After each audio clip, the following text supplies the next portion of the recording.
So, good evening, everyone, and a very hearty welcome to you all. This session is on Westlessness in the world, multilateralism in a changing world order. And it is a great honor and a pleasure for me to serve as moderator for this discussion. We have an exciting and lively 1.5 hours ahead of us with extremely distinguished panelists. And to kickstart the panel discussion, we have with us the Federal Foreign Minister of Germany, Heiko Maas, who will be addressing us for 10 minutes. Under Heiko Maas's leadership, Germany has been playing a key role in reinvigorating the political, policy, and public debate on multilateralism. So without further ado, let me invite Minister Maas to take the floor and to share with us his ideas on the state of play and beyond. Please join me in welcoming the Federal Foreign Minister of Germany, Heiko Maas.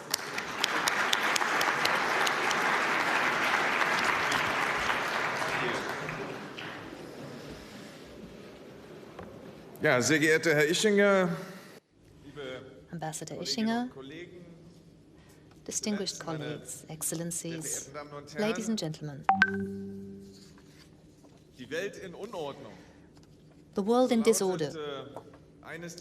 This was one of the catchphrases 6 years ago when then Federal President Joachim Gauck was in Munich here and spoke at this conference and called for more German responsibility. If you listen to his successor this afternoon, you must admit that the world in disorder, that is a catchphrase of yesterday, not because the rule-based world order continued its success story started 75 years ago, but because international cooperation has been going through an unprecedented recession for years. A new order is being developed, but it has little to do with principles such as liberal or rule-based. What is new? It's not the rise of China, which we've seen for decades, and the shrinking strategic significance of Europe after the end of the Cold War. That isn't new either. The real game changer is the fact that an era of omnipresent American policemen, global policemen, is over, and everyone can see that. Think of Syria, think of Afghanistan and Africa. Not because the United States are lacking military or economic power, but because the commitment of those responsible in the White House has changed when it comes to the world order that the United States have helped bring about. This is a geopolitical gap that is especially apparent in the Middle and Near East, and this gap is filled by others, Russia, Turkey, Iran, and they often stand for different values, different interests, and different concepts of world order. So the future of the Middle East is decided upon in Astana or Sochi rather than Geneva or New York. Such systems are often built on sand. We can see that when we think of the escalation in Idlib. So, ladies and gentlemen, we Americans and Europeans, we must ask ourselves the question how we could allow it to happen and what we can do in order to change this. We must be critical of ourselves. We Europeans have long closed our eyes to uncomfortable realities. What does it mean for the United States to withdraw from military commitments and from international contracts? We've closed our eyes, but even if we'd kept our eyes open, we couldn't have foreseen how quickly the pendulum of American diplomacy and politics would swing the other way. But there's some good in this development. We saw this during the presentations and discussions we've heard. Everyone in Europe has now understood that we need to do more for our security and for the stability of our neighborhood. And it is true, Europe is doing more, from Ukraine to the close and Middle East to Libya and the Sahel region. We do military things, civilian things, and diplomatic things, but it's not enough. All these crises will keep us busy here in Munich and during the discussions we'll have here. So let me focus on 3 statements. First of all, Europe is going to play on its strength. It will have to do that. Of course, I'm thinking of the development of a European security and defense Europe as a strong pillar, European pillar of NATO. And this is the most important challenge when it comes to shaping the Europe of the future, the 2020s. It's not a matter of whether we're going to do this. The question is how. We cooperate closely with France, and we're going to take President Macron up on his offer of a strategic dialogue to deal with these questions. So we will have to do that, and we will. Let me put it clearly, Germany is prepared to increase its commitment, and that includes our military commitment.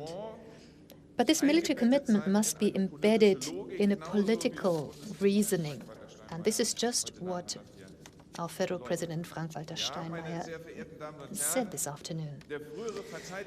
Ladies and gentlemen, our former defense minister Peter Strzok was right when he said, German security is also defended at the Hindu Kush. And from today's perspective, we must add the same is true for Iraq, for Libya, and for the Sahel region. But the same is true for negotiating tables in New York, Geneva, and Brussels. Without diplomacy, without clear political strategies, without capacities that can be built in the regions affected, military operations will, in the best case, be ineffective, but in the worst case, they can exacerbate crises. We saw that after 2003 in Iraq, and we are now witnessing the same development in Syria and Libya. More responsibility, more commitment cannot be the same as more military, because if you think that way, you can never solve the complexity of these conflicts. I'm thinking of Europe's economic power, without which the reconstruction of Syria will not be possible. And at the same time, we must achieve a political solution. We will not participate in a reconstruction process that will result in securing Assad's power. But as important as that is the presence of models that Europe can provide that work in the long run. After the wars of the past, we've seen this development many times. The Westphalian Peace, the World Order, the Treaties of Rome, and the Helsinki Final Act. Russia, Turkey, and others may be able to achieve short-term successes in Syria, in Ukraine, or in Libya. But where are approaches that work in the long run, that achieve sustainable stability and peace? Because different players can identify with them. So Germany and France have been working on a peaceful solution for Ukraine for many years.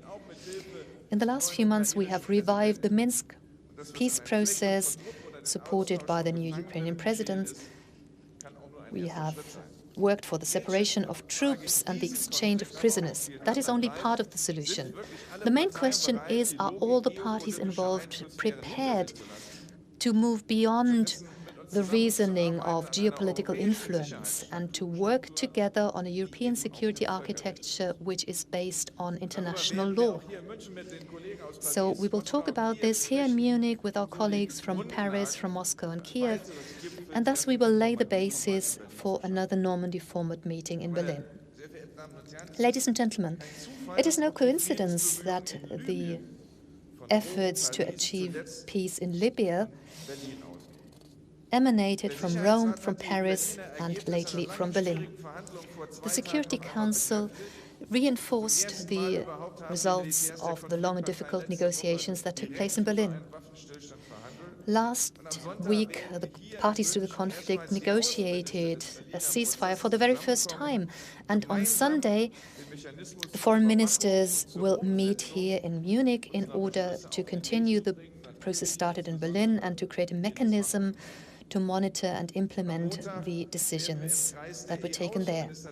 On Monday, we will talk about this with the European foreign ministers.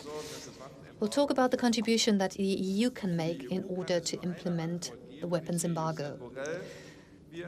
For the EU, there can only be one answer, and I'm looking at Josep Borrell now. We are ready to help when the United Nations and the parties to the conflict ask for our support.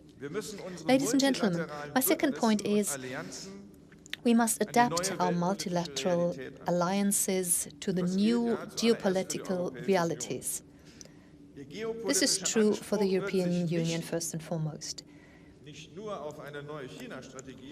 Its geopolitical approach will not be limited to a new strategy towards China or to a more realistic view to new technologies. We're talking about more European sovereignty from a political, from an economic, from a technological and from a values-based point of view. So we will have to come to an agreement with the new EU Commission, and we in Germany will preside over the EU Council in the second part of this year, and this is a great opportunity. We must reconsider the role to be played by NATO as well. In 2003, NATO did not take part in the war in Iraq, and that was the right decision, but now, 17 years later, the situation is different.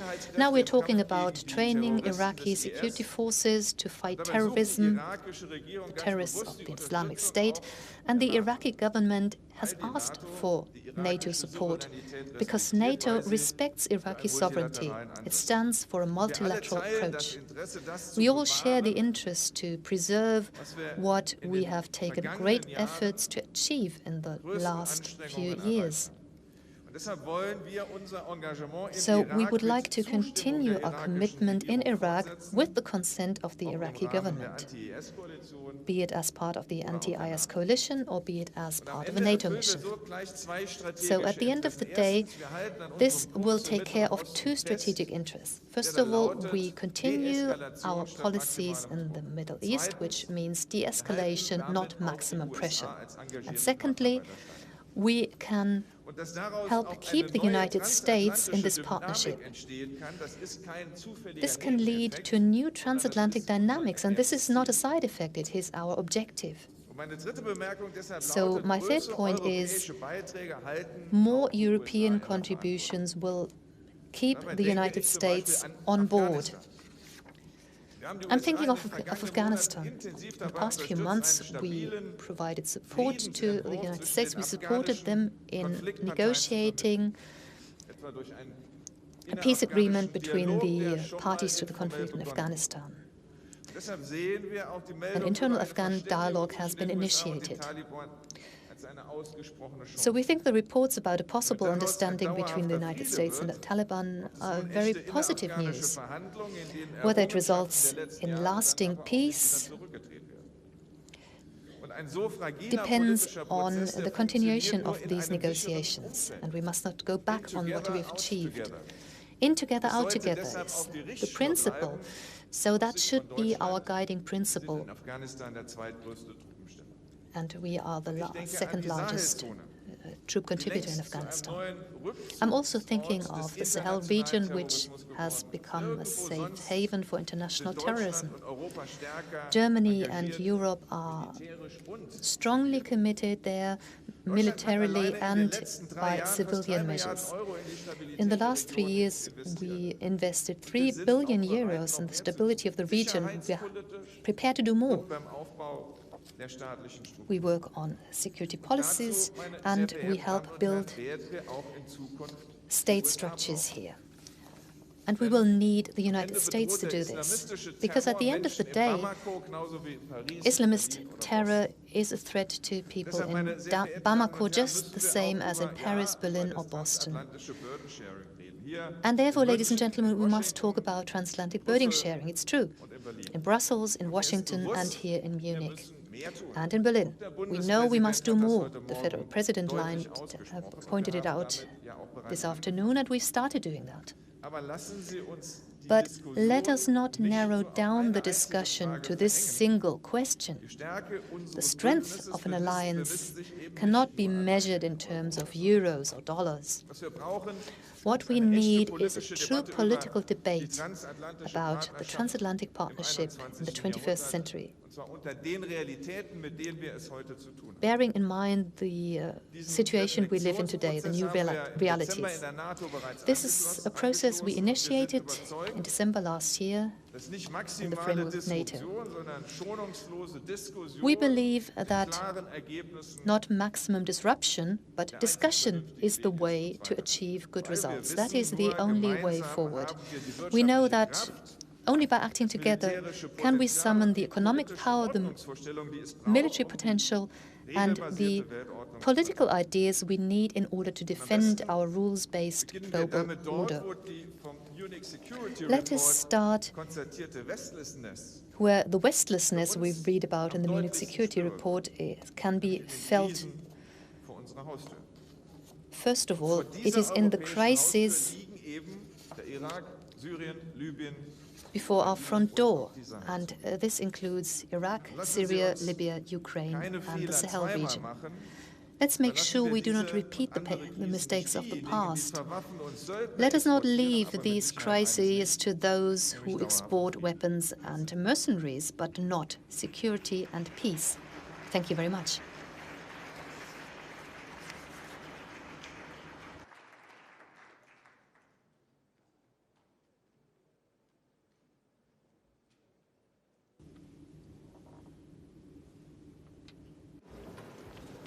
So thank you very much, Minister Maas, for that very stimulating speech. You have given us a lot of food for thought. And so it is now my great pleasure to invite our esteemed panelists to join me on stage. So our first panelist is Dr. Subramaniam Jaishankar, the Minister of External Affairs for the Republic of India. Dr. Jaishankar, please.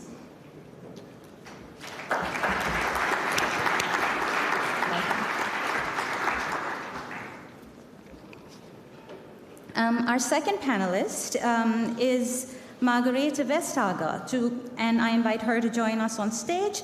She is the Executive Vice President for a Europe fit for a digital age of the European Commission. You're very welcome. Thank you. Joining Ms. Vestager and Dr. Jaishankar is Ms. Kyung-ba Kang, the Minister of Foreign Affairs, Republic of Korea. Thank you. And last, but certainly not least, I'm very happy to welcome Senator Lindsey Graham on stage, the Chairman of the Senate Committee on the Judiciary, United States of America. Welcome.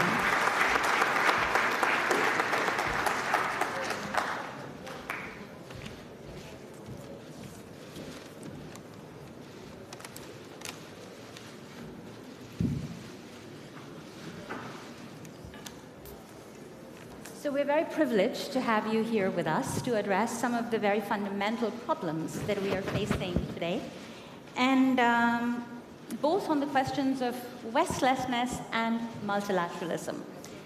And I'm hoping we can also try and explore some solutions in the course of our discussion together.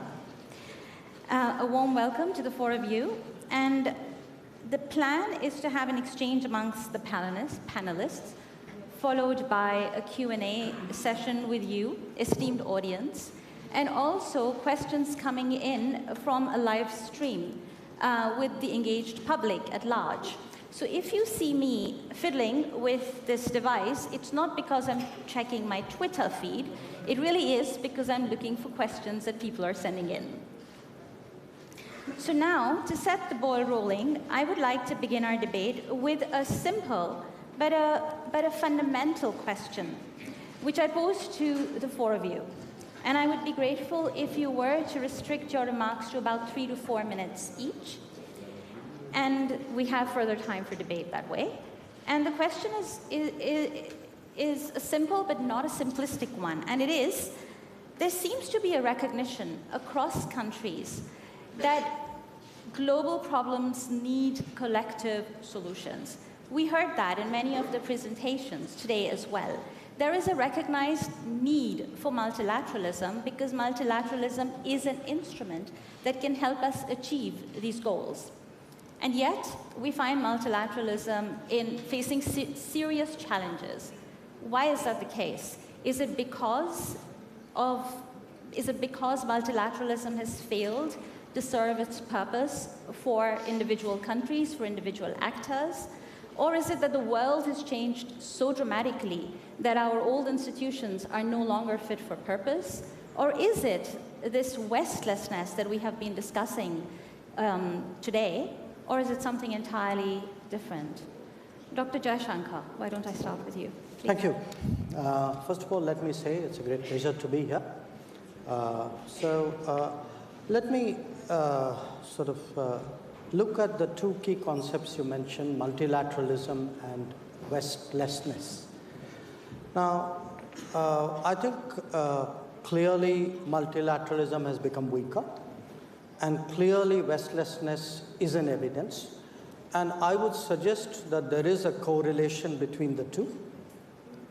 It's not to say that multilateralism is solely dependent on the West, or the West has always been faithfully multilateral. I think it is not. But there is a relationship. So what has led to weaker multilateralism and Westlessness? I think the first point is we've seen in the last 20, 30 years economic rebalancing in the world. It was a question of time before economic rebalancing translated into political rebalancing. And we are seeing that. I mean, in 2008, G7, G8 became G20. I think that's the beginning of an era. It's not the last word. So if there's going to be political rebalancing, then clearly we are going to be in a transition era. The second is that there is no question the world is more nationalistic. It's more nationalistic. The United States is more nationalistic. China is more nationalistic. Different countries in the world are. A lot of this nationalism has been electorally validated. And there are multiple reasons. I mean, there are countries where it's a sort of positive, assertive nationalism. In some cases, it's more insecure nationalism. But the fact a more nationalistic world obviously is a less multilateral world. The third is the West, which was, in a sense, the old order. I would say if you talk of Westlessness, there is a Westfulness, and no pun intended. But that era, I think the West was so sure that it would sort of extend into infinity, that it actually didn't cultivate broader constituencies of support in the rest of the world. And so when political rebalancing happened, I think today you can see the gaps, in a sense, and I say this, say between the West and the South. And bear in mind that large parts of the global South are actually democratic, and most of all, beginning with my country. So even though they share a lot of political values and beliefs, yet there is a very visible gap between the West and the South. To some extent, there's the dichotomy of interests and beliefs. A lot of countries didn't practice what they preached. So what happened was, when it came to multilateralism, the exceptions were so many over such a long period of time that I think the rules got weakened. And of course, it didn't help that the United Nations is far less credible than it has been in history, which of course is not entirely surprising, because when you think about it, you know, in your daily life, there aren't too many things which are 75 years old and still as good as they were. Clearly, there's something which needs to be done there. A lot of new challenges that the world faces, challenges of technology which were discussed, challenges of connectivity. I think these are not readily amenable to multilateral solutions. These are also less influenced by the West. So the wastefulness factor kicks in, westlessness factor kicks in there as well. So I think all of these have been trends which have reinforced each other over a period of time. So we come to the other issue raised, so what do you do about it? I think for the West, if it is going to be less dominant in the world, you do what you do in politics. You create coalitions. You look for convergences. So if the multilateral system is not working well enough, you support it with plurilateral arrangements. You make new compacts. So I think those are, and those could be political, those could be security. You know, burden sharing has a specification in this geography, but I think it's frankly a practical concept today in the world. I think issues like counterterrorism, maritime security are issues where there is need for greater global burden sharing. I would also say one of the challenges which the West will face is how to get out of the alliance mindset. I mean, it's the business of the West to mind its alliances. I'm not disputing that. But I think the reality of this new world is Western countries have to look beyond alliances and work with partners beyond alliances who will come from a different place with a different history. So how do you develop the mechanisms to work with such countries? So to sum up, really, I would say if you are looking at a more multipolar world, then clearly, you know, how do you, I mean, to me, it's important that, and a multipolar world is a westless world. It's important that a multipolar world requires actually more, not less multilateralism, so that there is greater stability, because at the end of the day, when we all speak about global rebalancing, what we don't want is imbalancing. Thank you very much, Dr. Jaishankar. Just a quick follow-up on that, because you ended with this lovely line about a multipolar world requires more multilateralism, not less. To what extent do you think that even the focus of the Western democracies on the notion of the West and now Westlessness is in fact making it harder for them to find common ground with other countries which are from the global South, for example, which perhaps share some of those values. It's just that they don't necessarily call them Western values. We heard a little bit about this also in the previous panel. Well, I think it would sort of depend on the issue. President Steinmeier reminded us earlier in the evening that the United States, for example, is focused much more on Asia than it used to be, much more on Asia perhaps than on Europe. So you've seen a sort of a nimbleness and American adaptability to a new global national security situation. On the other hand, I would say if you look at Europe, Europe has realized the importance of working with the global South when it comes to climate change. So I wouldn't say that one has necessarily been smarter than the other. I think it depends on the issue. I think both have done well in some areas, both have done not well in some areas. Mm-hmm. Thank you very much. Vice President Vestager, over to you. Europe itself is a multilateral actor, and it has been very influential in shaping our notion of multilateralism, a universal multilateralism more broadly, in the way that it negotiates in the World Trade Organization, for example. And yet, Europe, too, is facing some serious problems. Why are we seeing these problems? Well, I think it's a very interesting question, and as you say, it's simple, but definitely not simplistic. to figure out, well, when we're in a world where we obviously need common solutions, we're not going to fight climate change on our own, obviously, then why is it that we find it so tricky to find it? Well, for me, multilateralism is a tool. It's a tool to be able to do something. And that is the way, I think, for everyone to have a kind of a rule-based international order. You're right to say that the rules were set up by the so-called West, and I think the limitations coming from that they have been well discussed. Also by a perception, right or wrong, that the West also saw itself as being somewhat elevated. And I think it's a very good thing that that has been changed. But the other thing is that our multilateral system was set up in an analog world.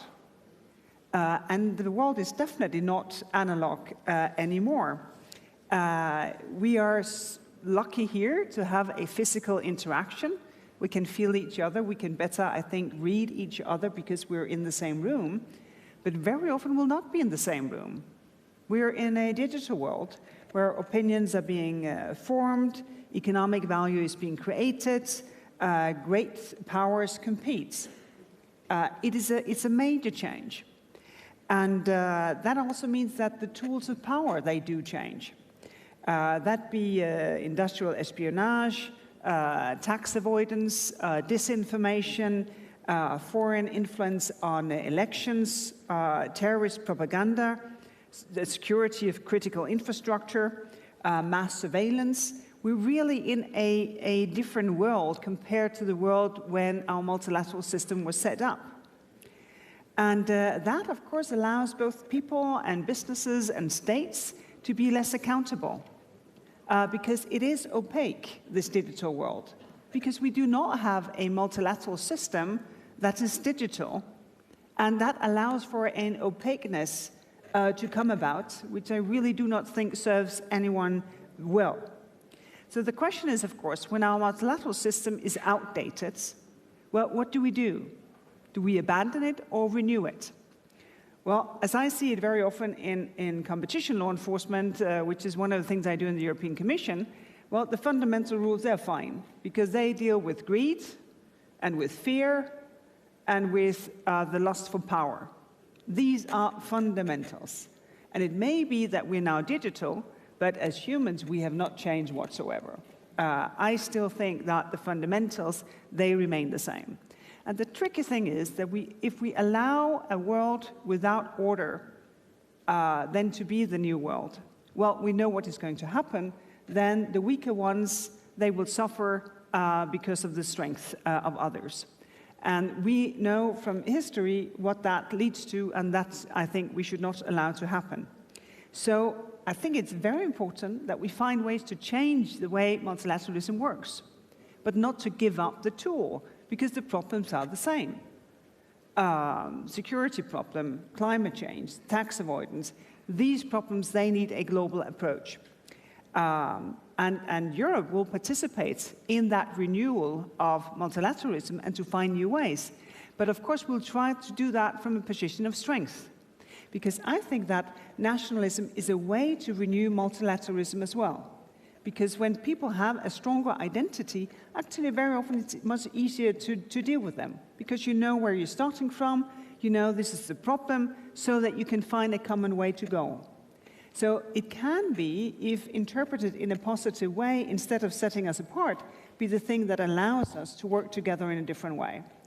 And in that, for instance, we push for global standards for privacy.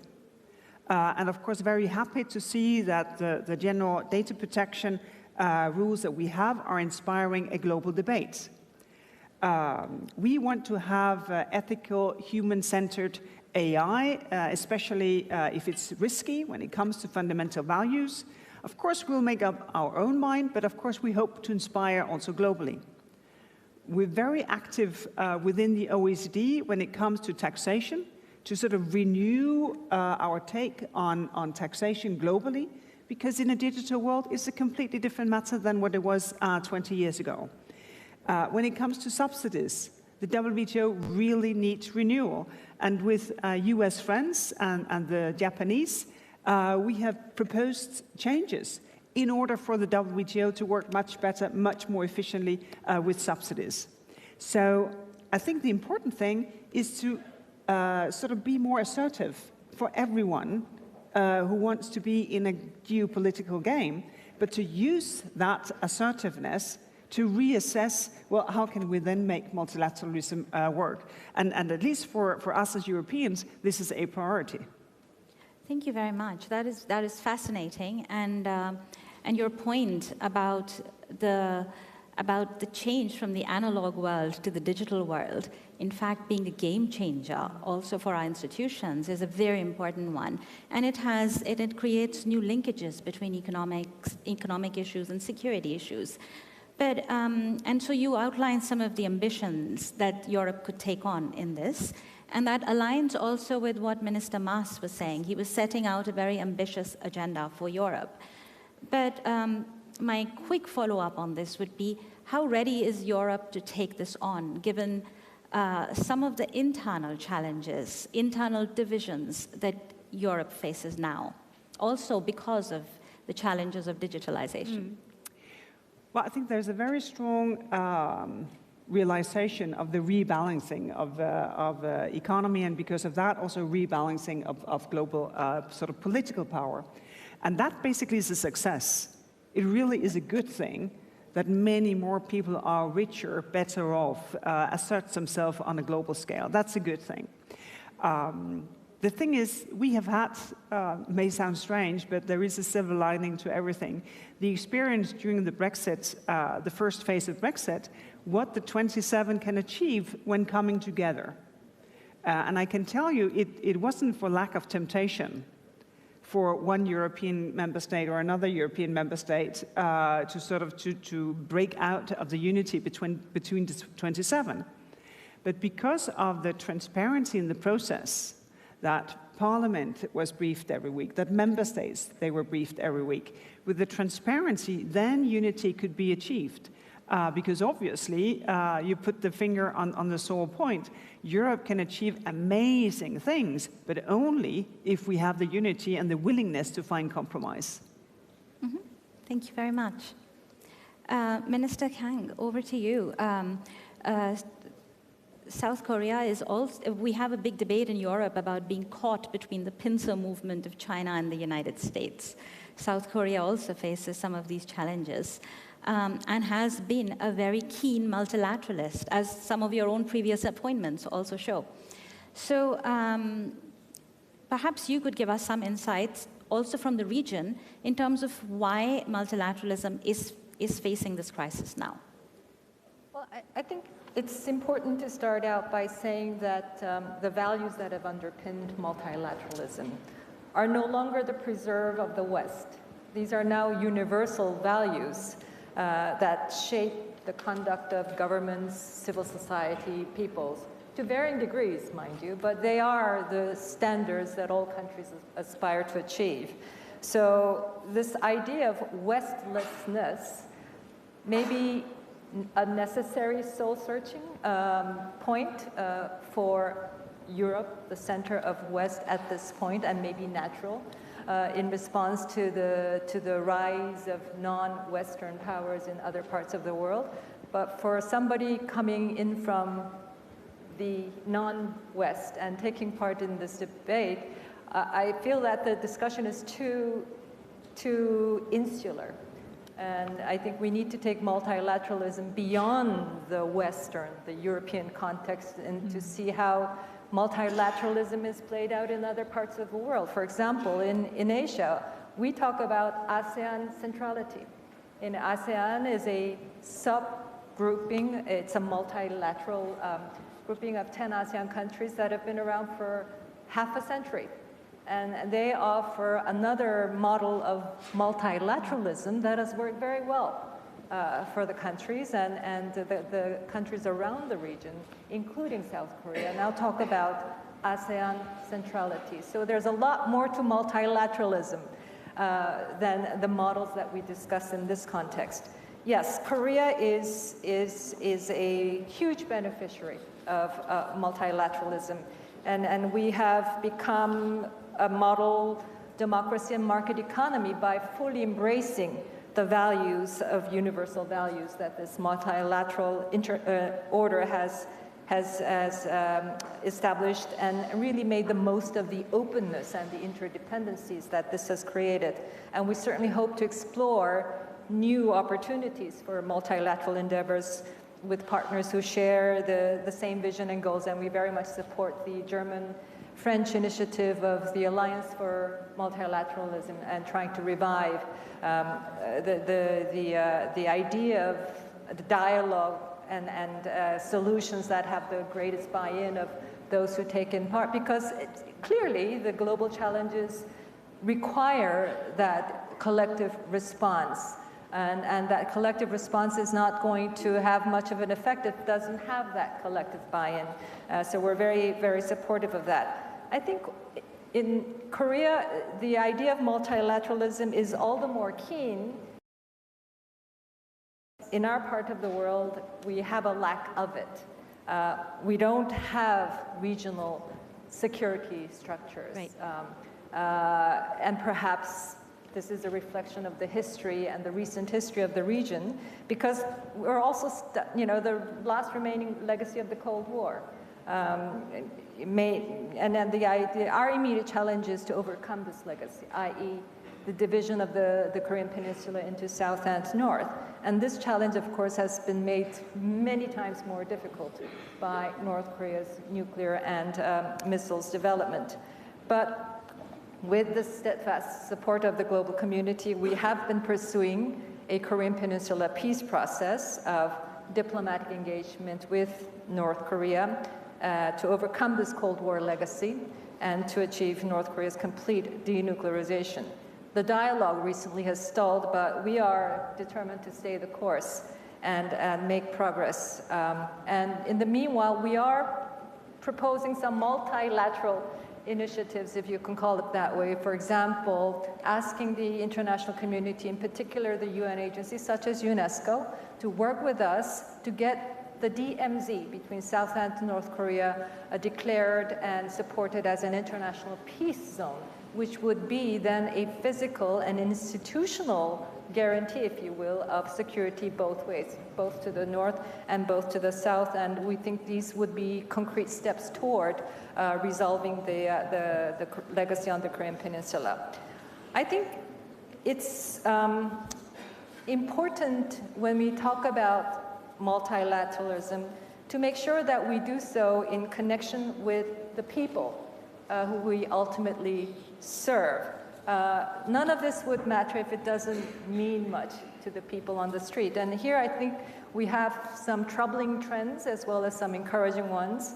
And on the one hand, we do see that the public is increasingly impatient and a huge amount of discontent with the political leadership, whether it's local or national. And we've seen this play out in last year through some explosive, massive, and sometimes violent demonstrations on the streets in many countries of the world.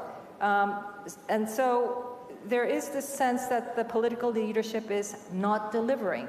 And this is an awesome challenge for national governments, but also global institutions that are the preserve of multilateralism should also clearly see where the limitations are in delivering for the discontent, the anger on the street.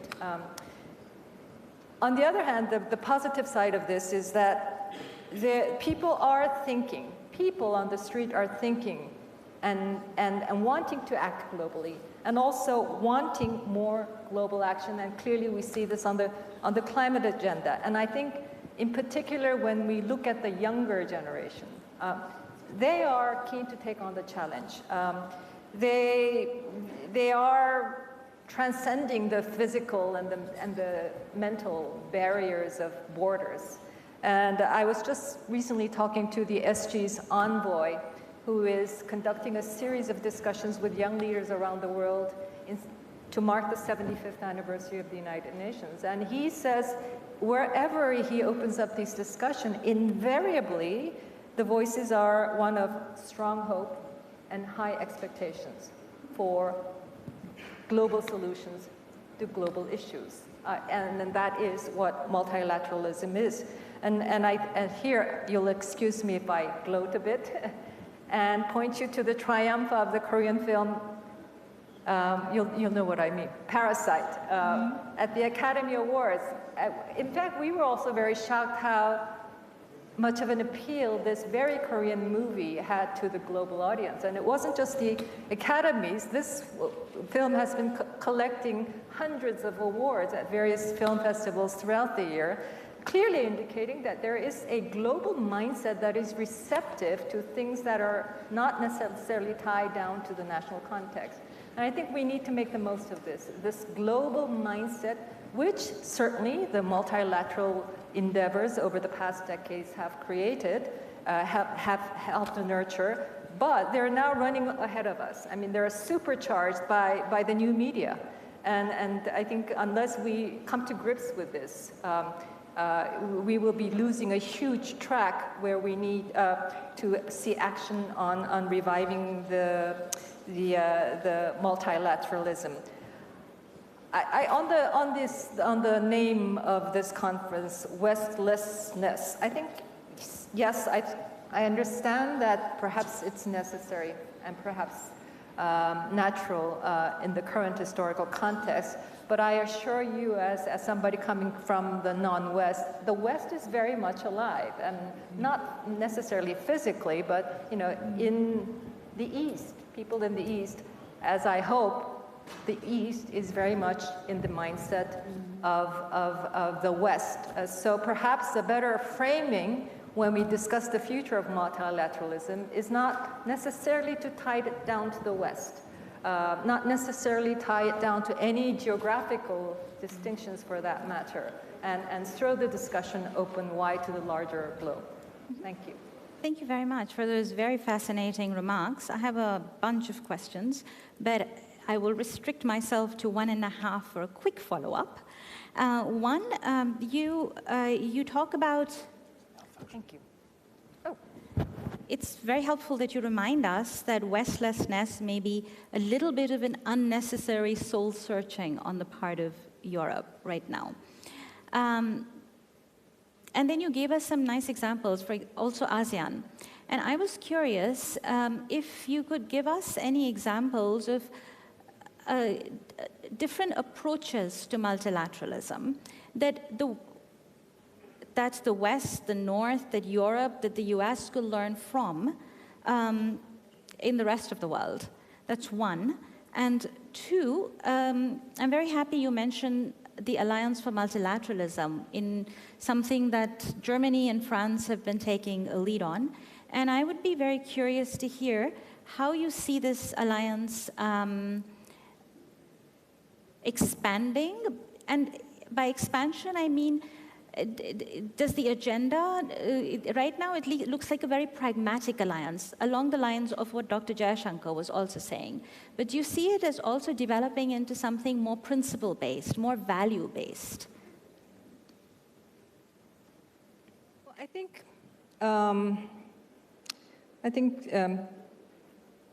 President Steinmeier had gave us some key terms in his speech today, which was realism. There's no point, wallowing in what is no longer there. You deal with the reality, and you bring to the table the values that you think are important. Yes, I think values are absolutely important. They anchor the discussions and they give you the direction, but based upon realism and also curiosity. I think we fail in many times when we go, and I know this myself because I've been a part of the system, mainly the Human Rights Office and the Humanitarian Office in the EU. We fail to be curious. We go to the ground with preconceived agendas, and I think that limits us. Sometimes it works, sometimes it doesn't, and much depends on the receptivity on the ground. So I think the president was underscoring this point as well, that realism and curiosity, plus I think he was also speaking about humility. The ASEAN approach is, I think, much more that kind of an approach. It doesn't impose, and I think that not imposing makes it easier for member states to be a part of the solidarity. And I think that then creates the space for endeavors toward common norm setting. There's a huge amount of ASEAN norms that have evolved over the past 5 decades. It may not be satisfactory to the let's get this done, the quick and wanting to codify everything every time there's an issue. I think eventually codification is important because that's the ultimate standard that you come up with. But I think, pacing it with the reality and making sure that the receptivity is there. I mean, you can't go from -10 to 10 degrees overnight. I think you need to have a sense of what is realistically feasible. Thank you, Minister Kang. Senator Graham, we're very happy to have you here with us, and especially as in Europe there seems to be almost a sense of hurt about how the US, the big game changer for many in Europe is that the US, which had helped set up the multilateral order, is now abandoning it. So is that feeling justified that we get in various media reports and various analyses and so forth? And if it is, what will it take to bring the US back to the table? And that's really going back to the fundamental question, why is the US so unhappy about multilateralism as it functions today? Well, one, thank you for having me. How many people here are elected officials? Okay. So we have 40 members of Congress that are here in an election year. How many of you can vote in South Carolina? All right, I'll see you in a minute. So the point I'm trying to make is that we care or we wouldn't be here. You've got the Speaker of the House. You've got the Secretary of Defense. You've got the Secretary of State. You've got 41 members of Congress, or 43, Republicans and Democrats chose to be here when there's more votes over there. So the reason I come here is because my dear friend John McCain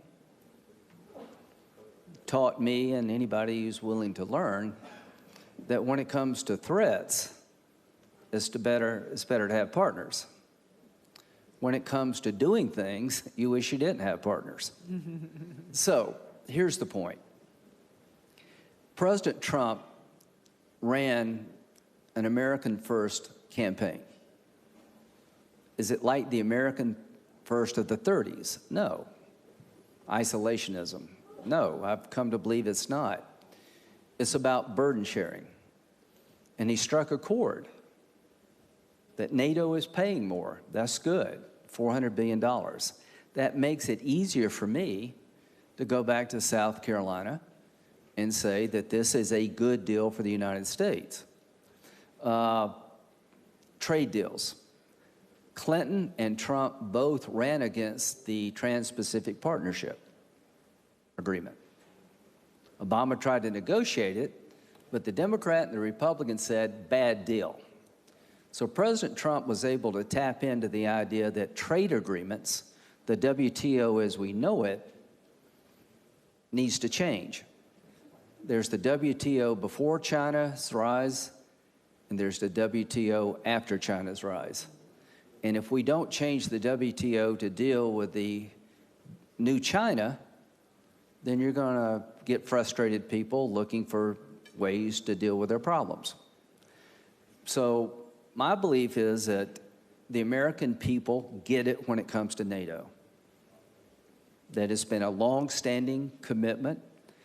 Millions of American soldiers have come to Europe serving in the American military, and we're all there to defeat communism.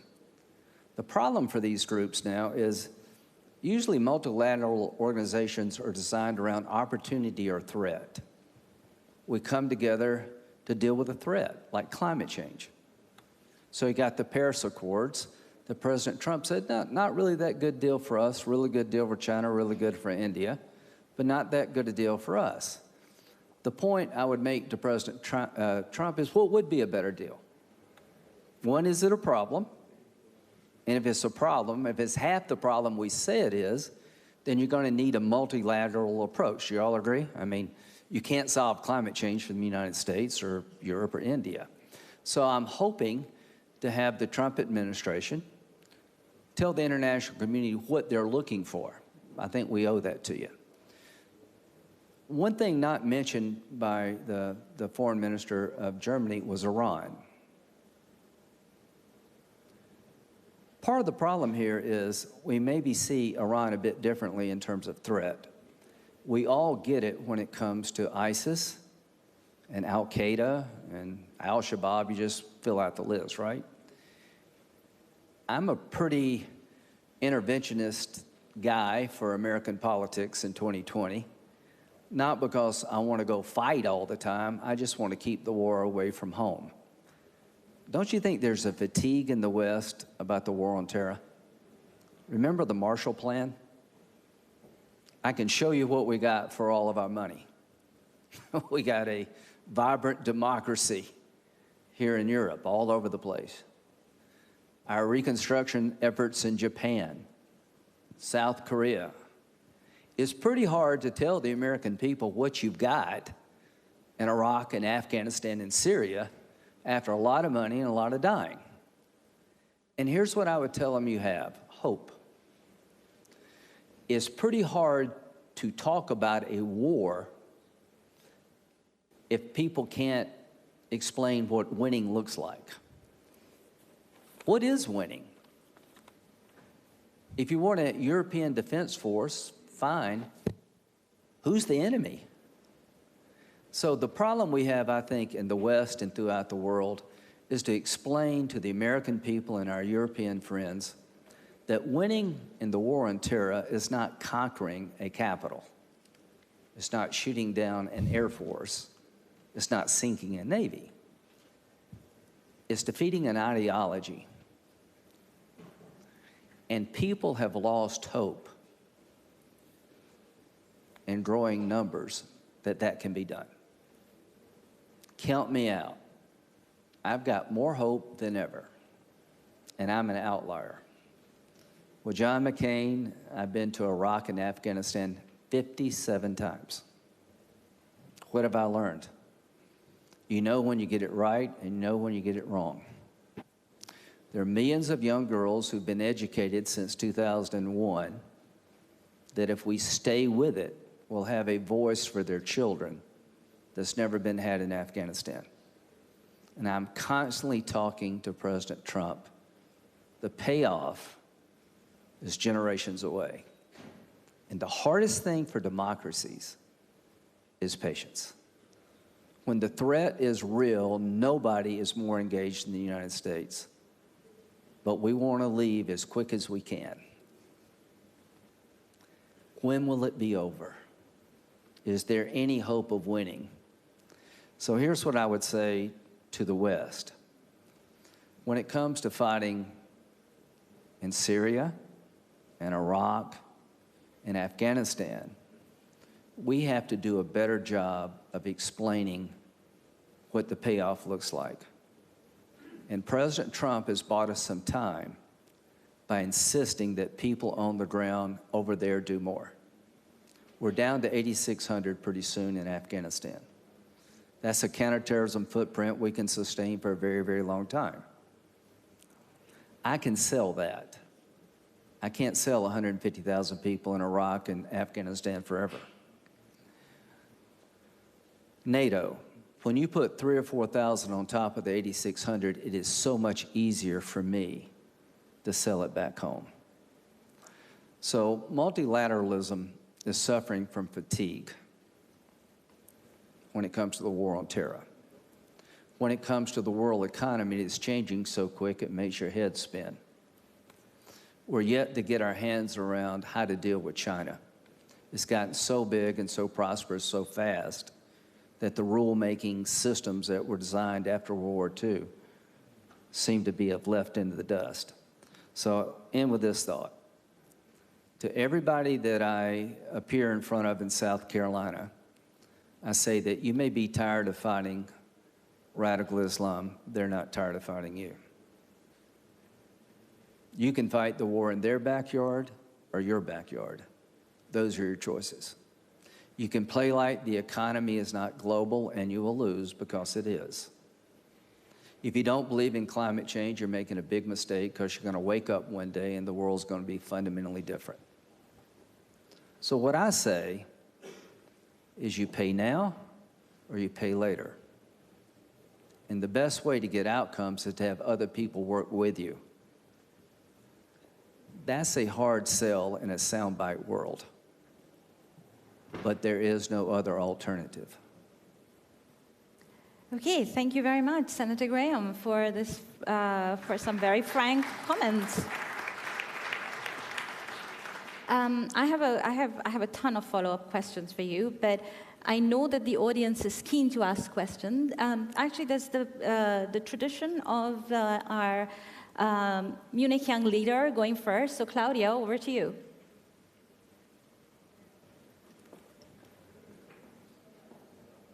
Please, Claudia. Yes, hello. My name is Claudia Gamon. I'm a member of the European Parliament, so one of the elected officials. And I would like to pick up on something that Senator Graham has just said about the institutions that were formed after the end of the Second World War. We have talked a lot about the importance of rule-based institutions in multilateralism, but there is one example to make it concrete, the WTO and the missing reforms. However, it has been paralyzed also by something that the United States have done, blocking the appointment of judges to the appellate body, bringing us back to the GATT times, which kind of gave rule breakers the upper hand at the time. And now the EU has joined a coalition to do a workaround around it, diminishing any leverage that would have been had for reform. So what is the contribution of the United States to reforming these systems, or are you planning to abandon the WTO, and what will happen then? Because this will be one of the points where we could very concretely talk about how to revive multilateralism in today's changing economy. Thank you. Really good question. I think you got to convince President Trump the WTO could work, because I'm not so sure he believes it will. He believes it's failed miserably when it comes to China, but Lighthizer and others see the WTO reformed in the right way as the best control on a China who cheats on multiple levels. So we're having the discussion back home is how do you reform it versus breaking it? And President Trump is going to have to make a decision about when to take the pressure off and engage, give you a list of reforms. What do you want, President Trump? What do you want the WTO to look like? If you don't like the Paris Accords, what do you like? If you don't like the Iran nuclear agreement, what do you like? Now, I'm not beating on the president, but these are hard things. Britain, if you don't like the European Union, what do you like? So I think we owe it, quite frankly, to give you some feedback as to what it should look like. I've got an idea with Senator Menendez to replace the current JCPOA with a international fuel bank in France or wherever you want to put it, where all the Arab nations and the Iranians can have all the nuclear power they want, but the fuel rods will be made outside the region, and there will be a guaranteed fuel supply so nobody has to enrich. And enrichment is how you get a bomb. So I'm trying to find ways to not just say what we don't like when it comes to the Paris Accords. Hopefully we can start talking among ourselves as Americans, what would a better deal look like? I think we owe that to you. Thank you. Please, the gentleman in the front.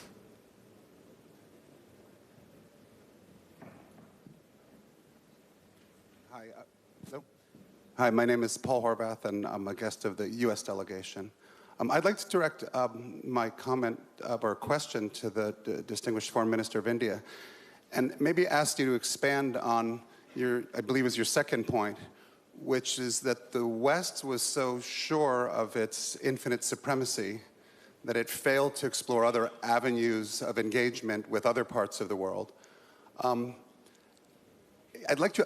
not so sure I agree with it, and indeed, I think one of the reasons, at least from the US perspective, that we may be in the mess that we're in, is there's many who believe that it was quite the opposite, that it was incredible amounts of engagement actually with India and China, China more on trade, India more on information technology, that got us to where we were. So maybe you could expand on that and explain it, because it's not something that I'm quite sure I understand. Sure. Well, you know, I was looking over a longer time frame, say post-Second World War, not just the last 10 or 20 years. The reason I said that was, today, if you look at a rules-based order, if you look at democratic practices, you look at pluralistic societies, I think after 1945, one of the reasons why people thought that political democracy, market economy, pluralistic societies could be the universal norm was because a poor developing country which had just got its independence chose those options. So by India choosing those options, it took it out of it being a solely Western characteristic and made it much broader. And over a period of time, a number of other countries in the global south, in Asia and Africa, have followed suit. Now, when it comes today to a lot of these practices, I think it's important that if the standards and conversations and interests are narrowly West, then the tendency is to say, well, you know, this is a Western problem. This is not a global problem. I mean, we've seen, you know, when I was analyzing why is it multilateralism is weaker, why has Westlessness happened? Part of it is that the resort to conveniences. I mean, I'll give you an example. You know, there was a period where we had a military dictatorship to the east of India and to the west of India at the same time. The one east of India got sanctioned in Myanmar. The one west of India ended up as a major non-NATO ally. So, you know, so what happens is, in many ways, I would say the lot of the messages about values and beliefs and order and rules tended to be vitiated by the politics of the day. And I think what it did was, in a sense, there is today a constituency, I think, for the West beyond the West. I mean, if you ask me in India, and I think my colleague from South Korea, in a way, said it, perhaps not as explicitly as I'm saying to you. I think non-Western democratic societies have an interest in the West. They would not like to see the West weaken. You know, for them, today, the West would be less dominant, but still an integral, indispensable part of a global multipolar society. And for that, I think you need, shall I say, much more conversations, more working arrangements. When it comes today to challenges like maritime security, counterterrorism, there, the whole lot of global commons management issues. I do think that the West would be better served finding partners beyond the West. And I think beyond the West is open to that. Roland Paris, the gentleman in the back there.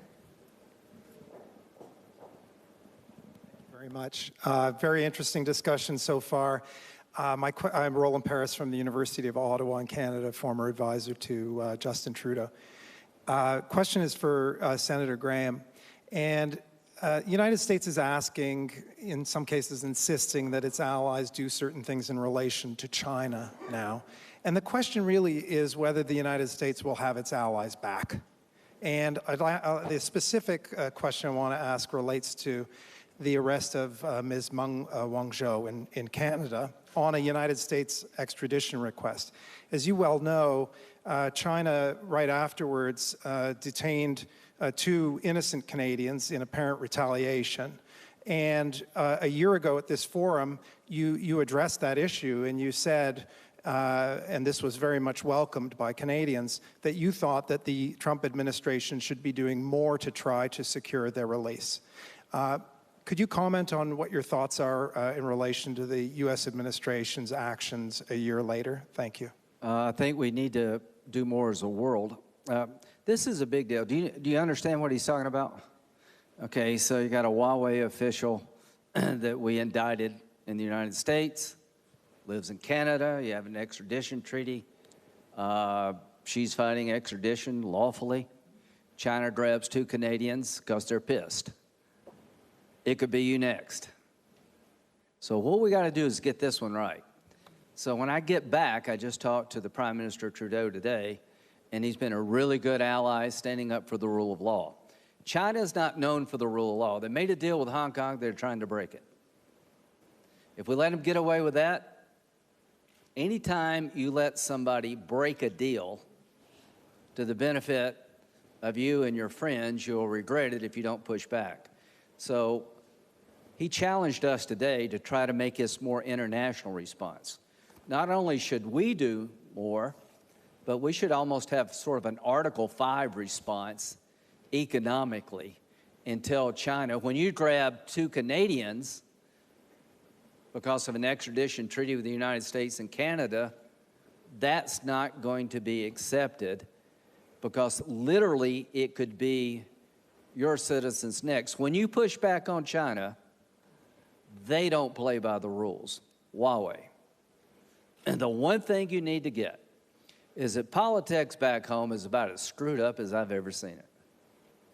We just got through impeaching the president and the State of the Union address.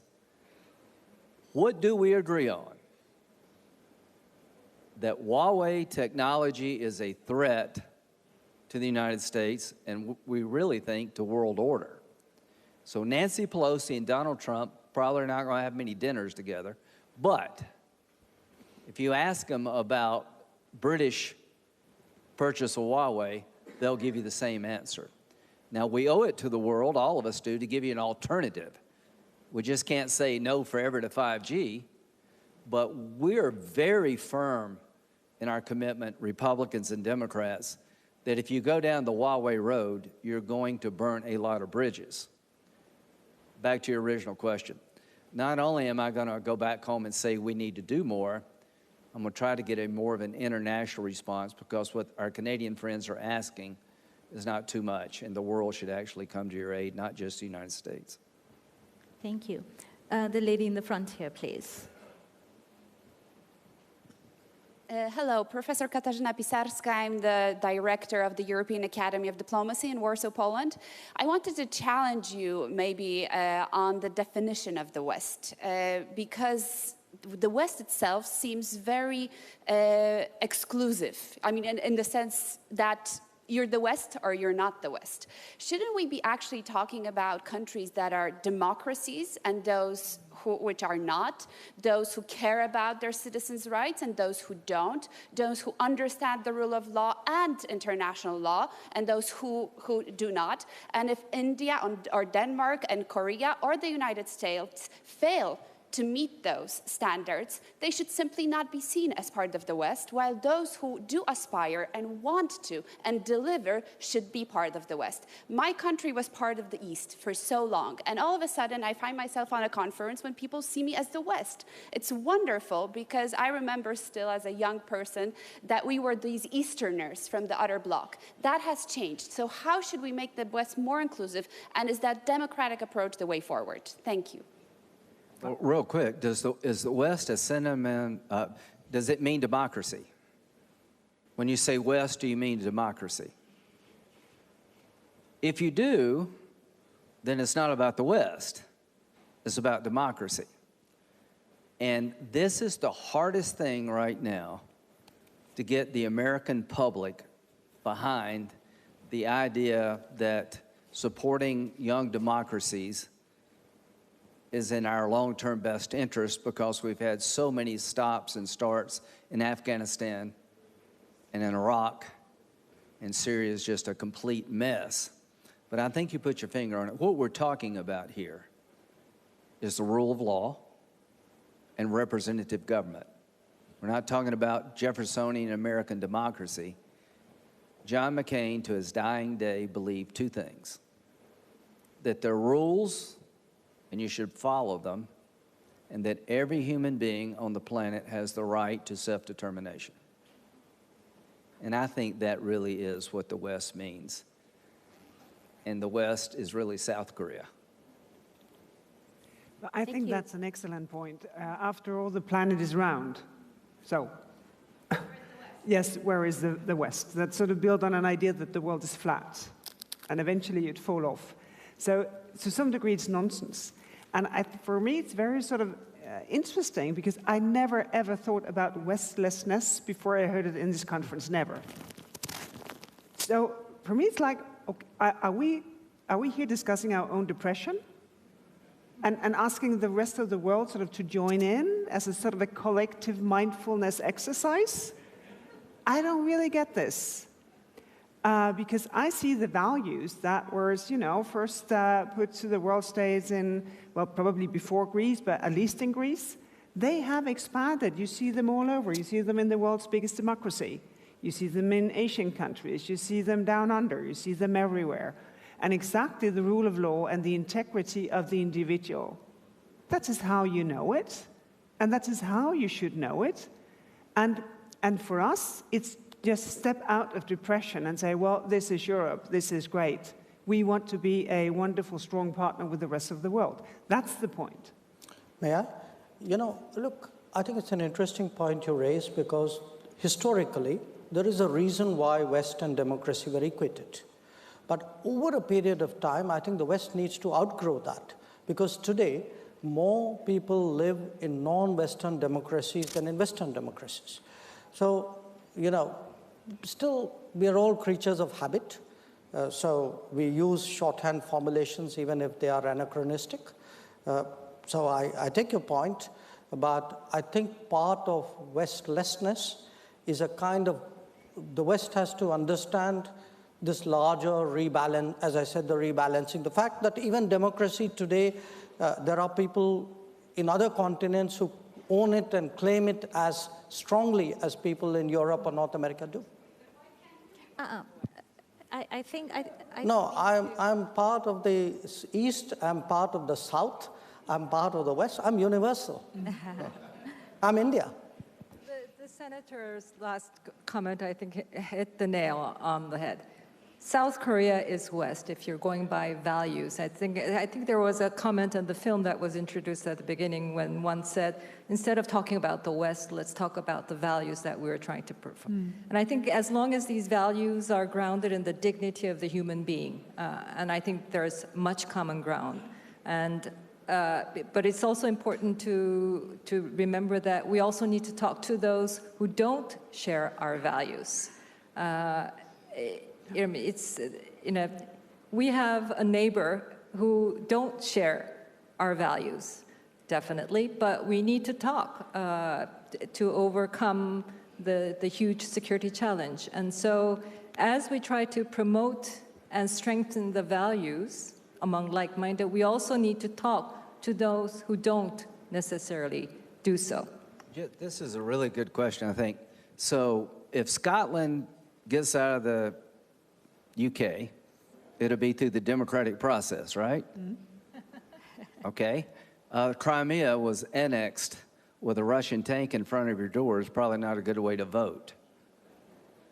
I end every discussion at home about war and democracy and why it matters.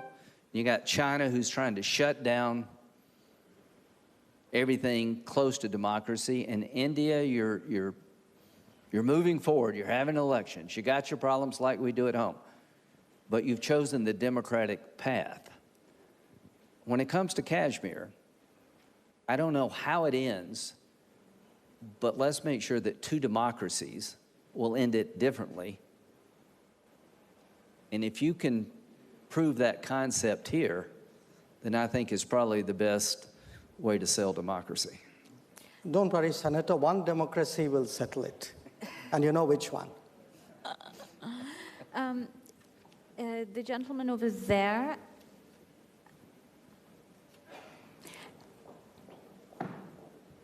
And if the panel feels okay about this, perhaps we could collect a couple of questions. Is that okay with you? Okay. First, I have to go in about 2 minutes. Okay, so please be brief. Okay. My name is Abbas Aslani. I'm a Munich Leader 2020 member. I'm a senior research fellow at the Center for Middle East Strategic Studies based in Tehran, Iranian capital city.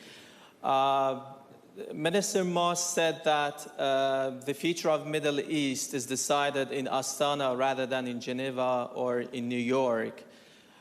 If we could consider that there could be challenges or threats to the West, or the very order that the West itself has established, but it is undermining and questioning today, if it comes from, whether it comes from inside as a result of the division among the members in this camp, if that is the division, does it come as a result of, let's say, the dynamism of the developments which might bring miscalculation to make mistakes? Or does it come as a result of unilateralism when the United States withdraws from the nuclear deal, ignoring the will of other countries? On the second hand, we might have an external threat or challenge, which can be the rising of other countries. That can be China, Russia, India, Korea, Japan, and other countries in the West. Could you get your question? Which part or element would you blame more for that restlessness? Is it external threat or internal? For the internal threat, is it for the unilateralism or for the dynamism? Thank you. And the gentleman here who's been very patient as well. Thank you, Madam. The Latvian Vice Prime Minister and Defense Minister. I very much agree with the Korean Minister because even in Europe we sometimes discuss is every European country enough Western or not, but definitely South Korea and Japan is West in my mind. But once we do discuss Westlessness, I think we sometimes mean that our value system and our role in the world is falling. And isn't it that sometimes we are trying, particularly in Europe, to stress more our fight for values just because we are losing power? And the paradox is that we will not be capable to keep West more seen if we will lose this power, which requires instead, again, a practical and rational approach, which sometimes maybe we are in real politics missing. Thank you. Please, who would like to? Well, you got to go back to the threat. North Korea. I don't believe that Kim Jong-un is going to wake up tomorrow and, hit Los Angeles. I don't want to give him that capability and miscalculate. I do worry that if he gets hydrogen bombs and more missiles, he'll sell them or they'll get compromised. I believe the Iranian regime, if they had a nuclear weapon, would use it. The Iranian people, I think, would be great allies to the world. The religious theocracy in Iran, to me, is the greatest threat on the planet, and any nuclear deal has to understand who you're dealing with. It's hard to believe that, and Hitler wanted to kill all the Jews, but he did, and he wrote a book about it. Now, when our German friend was talking about all the problems throughout the world, he never mentioned Iran once. If you want to fix Syria, you better get the Iranians out of Damascus. If you want to keep Iraq from falling apart, you need to deal with Iran. If you want to keep Lebanon from going south, you need to deal with Iran. It's been the cancer of the Mideast. Count me in for peaceful nuclear power for the Iranian people. If you want a nuclear power program, you can have it. There are 16 countries that have nuclear power plants that don't make their own fuel. So here's what I'd like to offer to the Iranian government. Sanctions relief for a deal that would put the Arab states and the Iranians on the same footing. Everybody can have nuclear power. The fuel supply will come from France or someplace else, guaranteed, but nobody can enrich. The biggest miscalculation of the JCPOA, in my view, was not understanding who you're dealing with. They want a bomb. I hope they prove me wrong by accepting nuclear power without enrichment. And I've got to go. God bless you all. Thank you. I would like to give, would any of you like to respond to the last two questions? I would like to respond to the last question. Thank you. Because I think the important thing here is that we stop talking about the West, because it keeps us in the past. It keeps us with an idea of the West being a superior place and not accepting the rebalancing of the world. Because basically, the last 70 years have been, in general, hugely successful. In particular, the last 20 years, where we've been fighting extreme poverty, diseases, lack of education. You know, the world has been so successful, and now here we are complaining about the West not being sort of on the top of the world, instead of seeing ourselves as renewed partners for a much stronger world, where the values that we originally in Europe built the societies on, they are now widely shared, and in some places outside of Europe, even stronger than with us, because we also have the internal tensions. And I think it is important to break out of this and say, well, we're on a round planet, and we find partners all over the world, not in regret of what was, but in full engagement to create a much stronger multilateral system.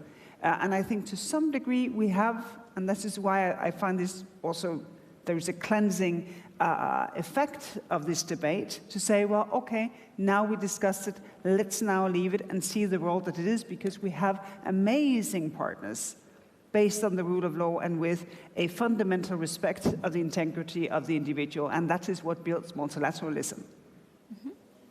Thank you very much. That is a beautiful, eloquent summation of a very vibrant debate. We've covered a lot of ground. Thank you very much. Please join me in thanking the panel. Thank you.